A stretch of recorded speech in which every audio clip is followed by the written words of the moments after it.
Hello dear friends, today I'm going to continue with my Malagueña tutorial. We will learn the rest of the part that follows the introduction. This is the new part.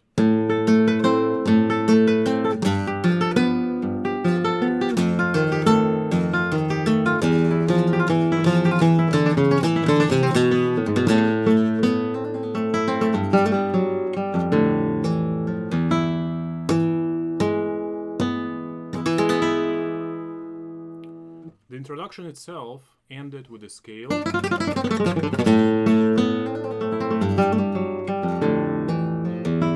then we learned also the beginning of the next part.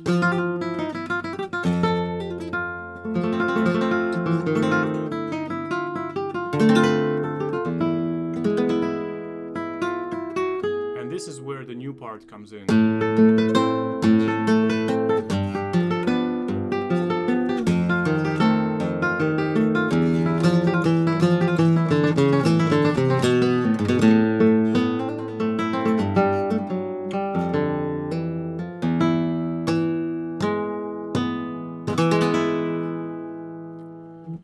I'm going to play a little slower, and then I will explain everything in detail. So here's slower.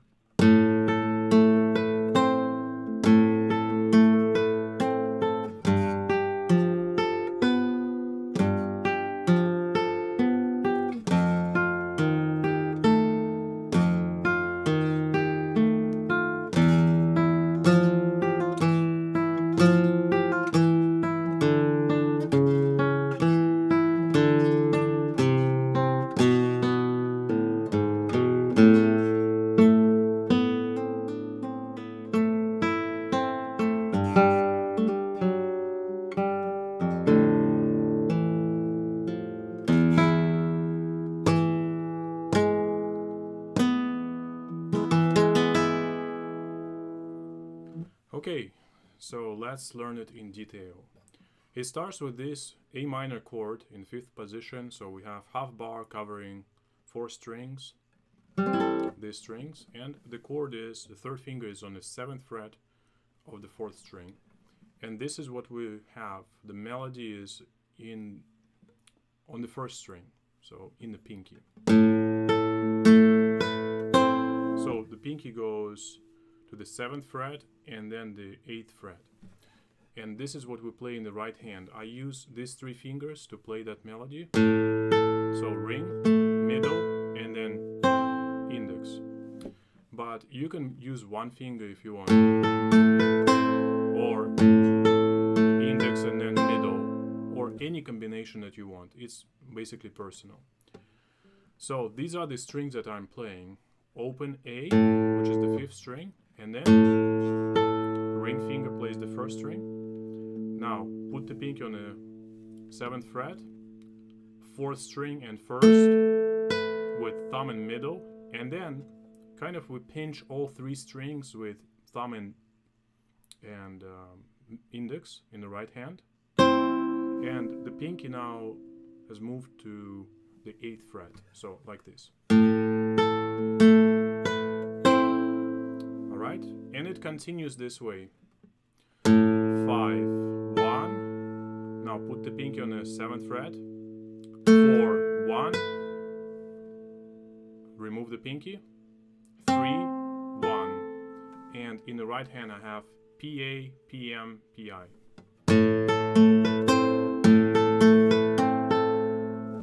Okay, and we will have similar pattern on this next chord, but now we have the bar covering all 6 strings on the 3rd fret. So it's a little bit of a stretch, and especially when we go to the F harmony on the 1st fret. So watch. So 6, and then ring finger plays the 1st string. So 6, 1. Now 4, 1, and now the 3rd finger lands on the 5th fret of the 1st string. So, and we play it with PM in the right hand. So this A, PM, and now the pinch with the pinky now being on the 7th fret. So from 3rd to 7th is a bit of a stretch. So we pinch the first 3 strings together. And in the bass, you have the middle finger on the 4th fret. So this chord is G7. So,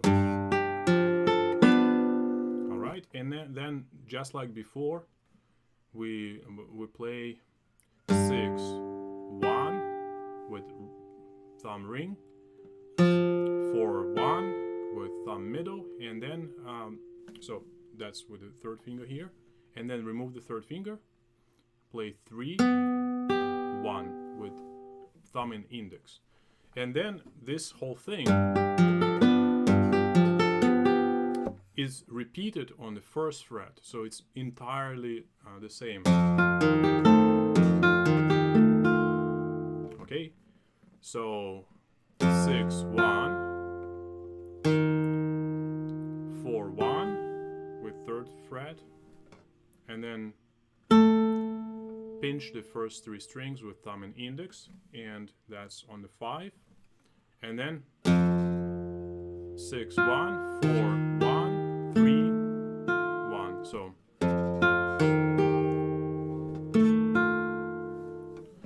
all right, and that brings us to 2 open strings. And if you had a little bit of pressure, excessive pressure in the bar chord, depending on how fit you are with your barring finger, right, with the index finger, this is your chance to relax your hand. So if you are holding here, you can move your fingers if you want to shake that tension away. And then the next part, actually, Paco plays something like this. I'll explain to you at the end why I think that he intended to play this way. Or maybe he didn't, but that's my hunch. So this is exactly how he plays. So 3rd finger is on the 3rd fret of the 4th string, 1st finger is on the 1st fret of the 1st string, and we play in the so thumb plays the 4th string, and then index plays the 1st. And look, the pinky is on the 3rd fret, and we're pulling off to the 1st. So, and then change to 4th string and 1st. So that's an octave. That's 2nd fret of the 4th string, like that, and then repeat it. And notice that every time I play with the thumb for more effect, I add a golpe. It just sounds stronger. You can also play strongly with the thumb, but it's not the same effect as with the golpe. Okay, now the open D, so 4th string, and then the pinky now goes on the 3rd fret of the 2nd string, so that's also an octave. Now 3rd finger will go to the 4th fret of the 5th string, and the 1st finger will play on the 2nd fret of the 2nd string, and it's all between P and I in the right hand. So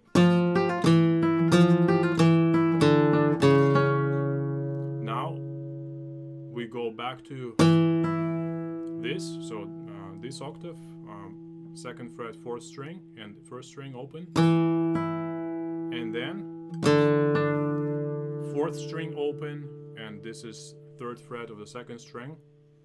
Now, so this is your 3rd fret 5th string, 1st fret 2nd string. Okay, and we arrive at this octave, which is 2nd fret of the 5th string, together with the open B, open 2nd string. So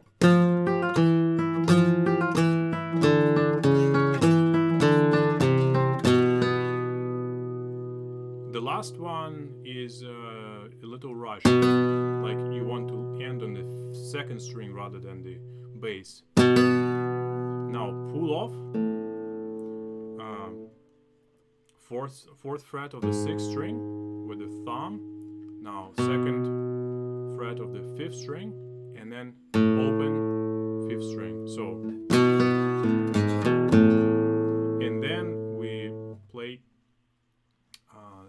2nd fret of the 3rd string with the middle finger, and that's index finger in the right hand that plays that 3rd string, and then probably a tirando 3-stroke 2nd open string, and the left hand is now doing this,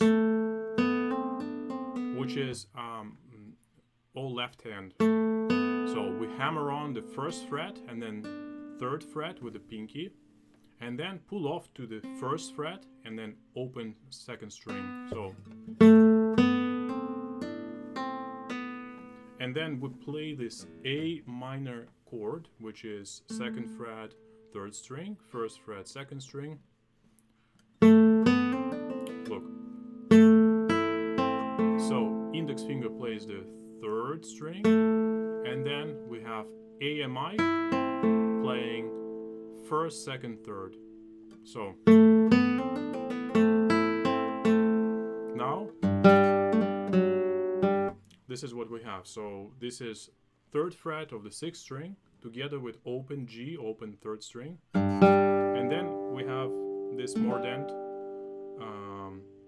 So it's second fret of the 3rd string. We hammer on and then pull off, and then this is fourth string, 4th fret with the pinky, and then again open G, open 3rd string.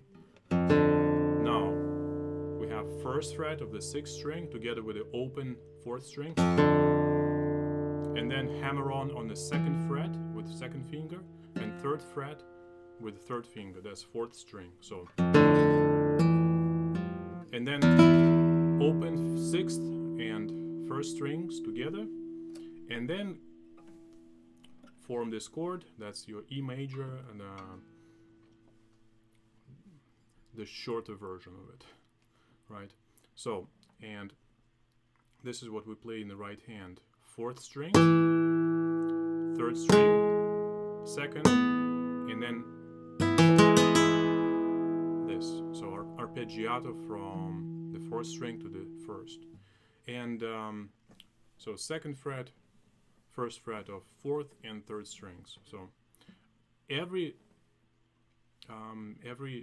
note in the right hand is with the golpe, and then for the last one, this is what we do.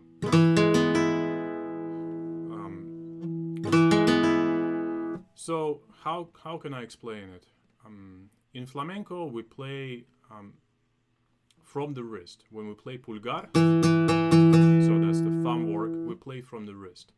So in this case, when we bring the thumb to the string from the wrist, like this, right? First, the index finger reaches the treble strings and makes this sound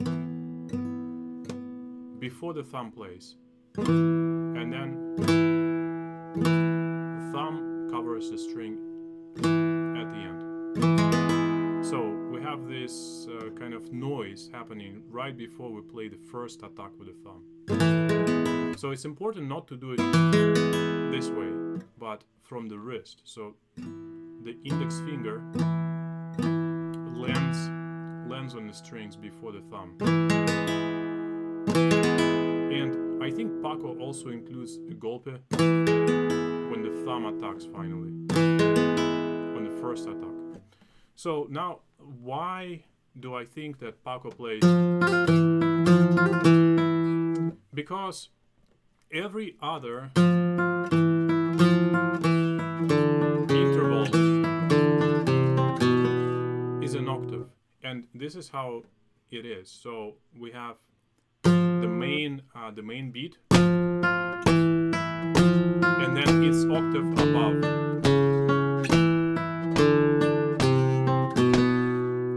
But in this case, so the off beat, 1 and 1 and 1 and 1 and.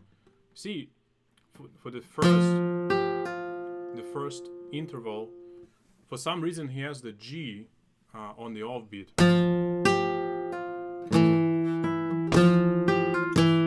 It would be more of a sequence if he included the same note as that, the F, on offbeat. So 1 and 1 and 1 and 1 and. And I know that when you're playing on stage, especially if you are not warmed up, and I think Paco was with a dance troupe when he recorded that video, and you are not warmed up, and sometimes the fingers can get a little stiff, and especially if you don't exactly know how you're going to play the next part, which often happens in flamenco. Sometimes your fingers just do their own version, you know, so this instead of, which requires a little bit more control. So that's just my hunch that Paco intended. All right, and I think that's pretty much it for today. If you would like personalized instructions, I suggest that you sign up for lessons through my website, and I can teach you pieces or pretty much anything else, techniques, answer all your questions. Otherwise, I'll see you next time here. Take care.